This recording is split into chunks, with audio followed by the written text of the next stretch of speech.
மலர் அம்மா சமையல் யூடியூப் நேயர்களுக்கு வணக்கம். இன்றைக்கி நம்ம வீடியோவில் சுண்டல் செய்ய போகிறோம்.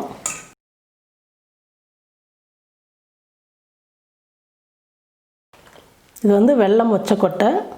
நான் ஒரு 150 கிராம் எடுத்து நைட்டே ஊற வச்சுட்டேன். காலையில் நம்ம சுண்டல் செய்யணும்னா நைட்டே ஊற வச்சுட்டா நல்லா ஊறிடும். குக்கர் எடுத்துக்கிட்டேன்.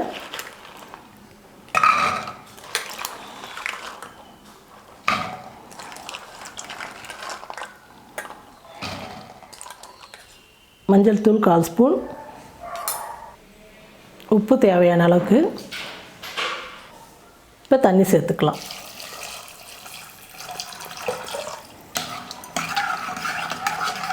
உப்பு மஞ்சள் தூள் தண்ணியெலாம் சேர்த்ததுக்கப்புறம் நல்லா கலந்து விட்டுடுங்க. குக்கர் மூடி போட்டு மூடிடலாம். ஒரு 4-5 விசில் வந்தோடனே ஸ்டவ் ஆஃப் பண்ணிடலாம். பாருங்கள், குக்கர் வெயிட் வந்து குறைஞ்சிடுச்சு. குக்கர் மூடி எடுத்துக்கலாம். 5 விசில் விட்டனால நல்லா சுண்டல் நல்லா வெந்துடுச்சு பாருங்கள். இப்போ தண்ணி இல்லாமல் வடிகட்டி எடுத்துக்கலாம். ஒரு 2 ஸ்பூன் எண்ணெய் சேர்த்துக்கிறேன். எண்ணெய் காஞ்சிடுச்சு. கடுகு, 1 ஸ்பூன் உளுத்தம்பருப்பு, 1 ஸ்பூன் கடலைப்பருப்பு.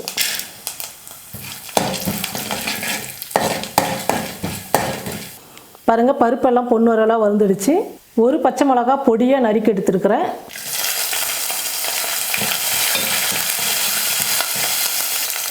கருவேப்பிலை கொஞ்சம்,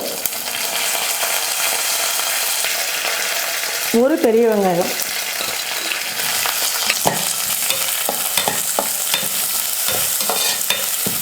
ஒரு நிமிஷம் நல்லா வதங்கட்டும்.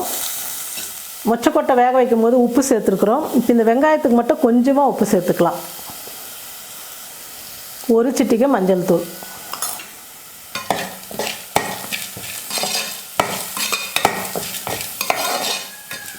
எப்பவுமே சுண்டல் தாளிக்கும் போது வெங்காயம் வந்து ரொம்ப வதங்கக்கூடாது. கொஞ்சம் பாதி அளவுக்கு வெங்காயம் வதங்கியிருந்தால் தான் அந்த சுண்டலோடு சாப்பிடும் போது நல்லாயிருக்கும் டேஸ்ட்டாக. மொச்சக்கொட்டை தண்ணி இல்லாமல் வடிகட்டிக்கிட்டேன், அதை சேர்த்துக்கிறேன்.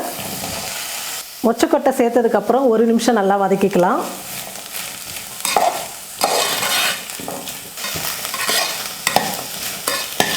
சுண்டல் 1 நிமிஷம் நல்லா வதக்கிக்கிட்டேன்.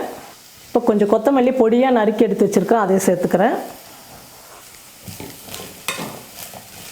சுண்டல் ரெடி ஆகிடுச்சு. ஸ்டவ் ஆஃப் பண்ணிடலாம். இந்த வெள்ளை மொச்சக்கொட்டை சுண்டல் செய்யும் போதெல்லாம் என்னுடைய பழைய நினைவு தான் வரும். நாங்கள் ஸ்கூலில் படிக்கும் போது வயசான பாட்டிங்களாம் வந்து இந்த சுண்டல் தான் வந்து ஸ்கூல்கிட்ட விற்பாங்க.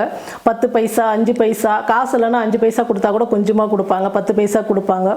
நிறையா சாப்பிடுவோம் நாங்கள். இந்த மாதிரி சின்ன வயசில் பார்த்தது இப்போ தான் நான் வந்து அடிக்கடிக்கு வந்து செய்கிறேன். கொஞ்ச நாளாக செய்யவே இல்லை. இந்த வெள்ளை மொச்சக்கொட்டை சுண்டல் ரொம்ப நல்லாயிருக்கும், சூப்பராக இருக்கும். கொஞ்சம் வயசானவங்களாம் இந்த வீடியோ பார்க்கும்போது உங்களுக்கு கண்டிப்பாக பழைய ஞாபகம் வரும். வெளியே போகும்போது சினிமா தேட்டர்லாம் இந்த மாதிரி சுண்டல் விற்பாங்க. ஸ்கூலுக்கிட்ட அதிகமாக பாட்டிங்க விற்பாங்க. கண்டிப்பாக உங்களுக்கு பழைய நினைவு வரும் இந்த சுண்டல் சாப்பிடும் போது. நீங்களும் இதே போல் வெள்ளை மொச்சக்கொட்டை சுண்டல் செஞ்சு பாருங்கள். அடுத்தது இன்னொரு சுண்டல் செஞ்சுக்கலாம்.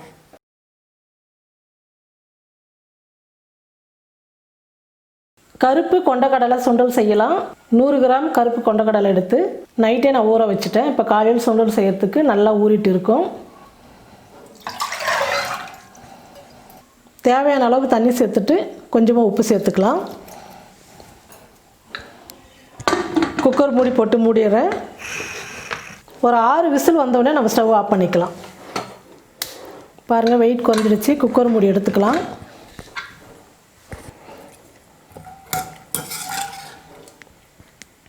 பாருங்கள், சுண்டல் நல்லா வெந்துடுச்சு. இப்போ நம்ம எடுத்து வடிகட்டிக்கலாம். பாருங்கள், சுண்டல் தண்ணி இல்லாமல் வடிகட்டி எடுத்துக்கிட்டேன். இப்போ தாளிச்சிக்கலாம். பாத்திரம் நல்லா சூடு ஏறிடுச்சு. எண்ணெய் 1 ஸ்பூன் ஊற்றிக்கிறேன். எண்ணெய் நல்லா காஞ்சிடுச்சு. கடுகு கொஞ்சம் சேர்த்துக்கிறேன். உளுத்தம்பருப்பு 1 ஸ்பூன், கடலைப்பருப்பு 1 ஸ்பூன்,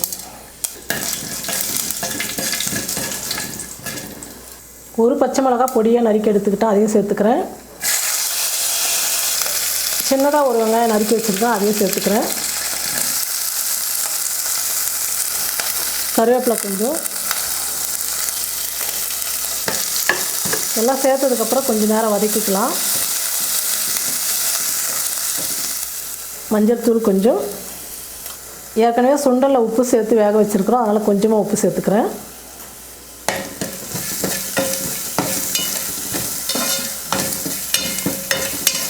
வடிகட்டி வச்சுருக்கிற சுண்டல் சேர்த்துக்கலாம்.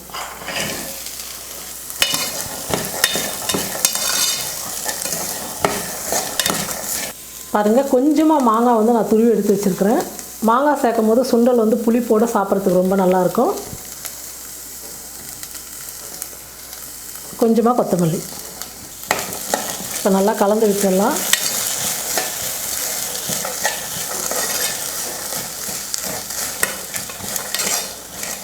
பாருங்கள், ஒரு நிமிஷம் நான் நல்லா வதக்கிக்கிட்டேன். இப்போ ஸ்டவ் ஆஃப் பண்ணிடலாம். கருப்பு கொண்டக்கடலை சுண்டல் ரெடி ஆகிடுச்சு. அடுத்தது இன்னொரு சுண்டல் செய்யலாம்.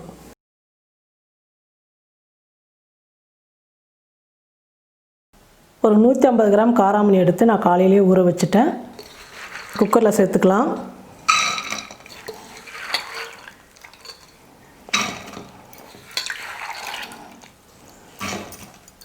உப்பு கொஞ்சம் சேர்த்துக்கலாம். காராமணி வேகிறதுக்கு தண்ணி சேர்த்துக்கிறேன். குக்கர் மூடி போட்டு மூடிடலாம். ஒரு 4 விசில் வந்தவுடனே ஸ்டவ் ஆஃப் பண்ணிடலாம்.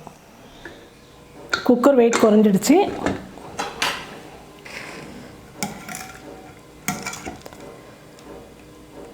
பாருங்கள், காராமணி வந்து நல்லா வெந்துடுச்சு. பாருங்கள், இந்த மாதிரி கையில் அழுத்துனா காராமணி வந்து நல்லா மசியணும். பாருங்கள், இப்போ நம்ம சுண்டல் தாளிச்சிக்கலாம். நான் எப்போவுமே காராமணி சுண்டல் செய்யும் போது வேக வைக்கும் போது அந்த தண்ணி வந்து வேஸ்ட் பண்ண மாட்டேன், ரசமாக வச்சுக்குவேன். சூப்பராக இருக்கும் காராமணி தண்ணியில் ரசம் வச்சா. இப்போ தண்ணி இல்லாமல் வடிகட்டி எடுத்துக்கலாம். ஒரு பாத்திரம் வச்சுருக்கேன். பாத்திரம் நல்லா சூடு ஏறிடுச்சு. இப்போ எண்ணெய் சேர்த்துக்கலாம். ஒரு 3 ஸ்பூன் எண்ணெய் சேர்த்துக்கிறேன். எண்ணெய் காஞ்சிடுச்சு. கடுகு, உளுத்தம்பருப்பு 1 ஸ்பூன், கடலைப்பருப்பு 1 ஸ்பூன் நல்லா பொண்ணு வரலாம் வறுத்துக்கலாம். பருப்பு நல்லா வறுந்துடுச்சு. 2 பச்சை மிளகாவை பொடியாக நறுக்கியிருக்கேன், அதை சேர்த்துக்கிறேன். ஒரு பெரிய வெங்காயம், கருவேப்பிலை கொஞ்சம்,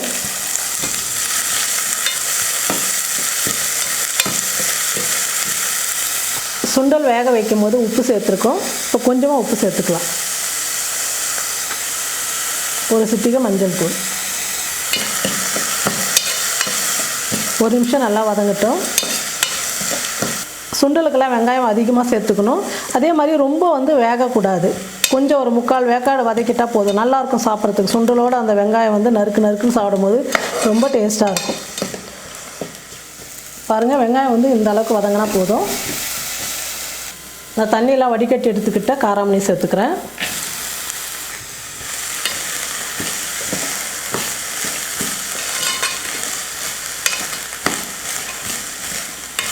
காராமணி சேர்த்ததுக்கப்புறம் ஒரு நிமிஷம் வதக்கிக்கலாம். ஸ்டவ் வந்து கம்மியாக வச்சுட்டு வதக்கிக்கலாம். ஒரு நிமிஷம் சுண்டல் நல்லா வதக்கிக்கிட்டேன். ஒரு 1/4 மூடி தேங்காய் எது துருவி வச்சுருக்கேன், அதையும் சேர்த்துக்கிறேன். கொத்தமல்லி கொஞ்சம். தேங்காய் போட்டு ரொம்ப நேரம் வதக்க வேணாம், கலந்து விட்டுட்டால் போதும். நம்ம இந்த மாதிரி நவதானியங்கள் வந்து ஒவ்வொரு நாளைக்கு ஒவ்வொன்று சாப்பிட்டு வரும்போது உடம்புக்கு வந்து ரொம்ப நல்லது. ஏதாவது ஒரு நாளைக்கு சுண்டல், காராமணி, பச்சைப்பயிறு இந்த மாதிரி எது கிடைக்குதோ நம்மக்கிட்ட அது ஒரு நாளைக்கு ஒரு சுண்டல் செஞ்சு சாப்பிடுங்க. ரொம்ப உடம்புக்கு நல்லது. காராமணி சுண்டல் ரெடி ஆகிடுச்சு. இப்போ ஸ்டவ் ஆஃப் பண்ணிடலாம். காராமணி சுண்டல் நீங்களும் இந்த மாதிரி உங்கள் வீட்டில் செஞ்சு சாப்பிட்டு பாருங்கள்.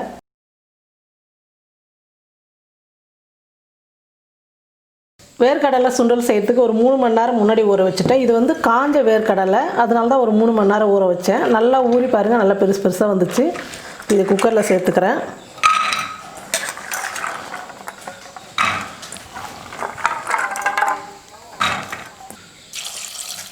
தேவையான அளவு தண்ணி சேர்த்துக்கிறேன். உப்பு கொஞ்சம் சேர்த்துக்கிறேன். ஒரு குக்கர் மூடி போட்டு மூடிடலாம்.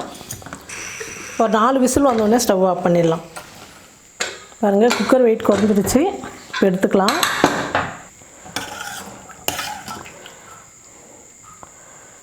வேர்க்கடலை நல்லா வெந்துடுச்சு பாருங்கள். இப்போ தண்ணி இல்லாமல் வடிகட்டிட்டு தாளிச்சிக்கலாம். கடாய் நல்லா சூடேறிடுச்சு. இப்போ 2 ஸ்பூன் எண்ணெய் சேர்த்துக்கிறேன்.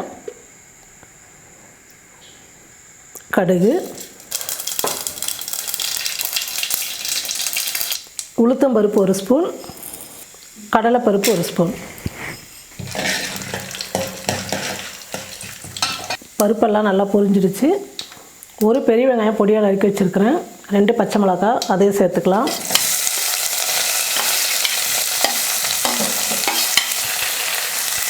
கருவேப்பிலை கொஞ்சம்.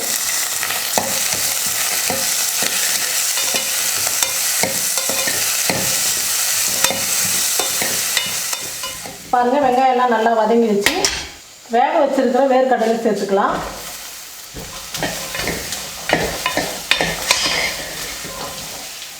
ஏற்கனவே வேர்க்கடலை வேக வைக்கும்போது உப்பு சேர்த்துக்கிறோம். இப்போ கொஞ்சமாக சேர்த்துக்கிறேன்.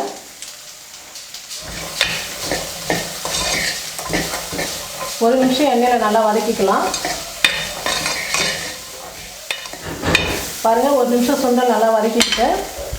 கொத்தமல்லி தூவிக்கிறேன். ஸ்டவ் ஆஃப் பண்ணிடலாம். எல்லா சுண்டலுமே நம்ம ரெடி பண்ணிட்டோம். நீங்களும் இந்த மாதிரி 4 வகையான சுண்டல் செஞ்சு பாருங்கள். செஞ்சு பார்த்துட்டு எப்படி இருக்குன்னு சொல்லிட்டு கமெண்ட் பண்ணுங்கள், ஷேர் பண்ணுங்கள். நன்றி.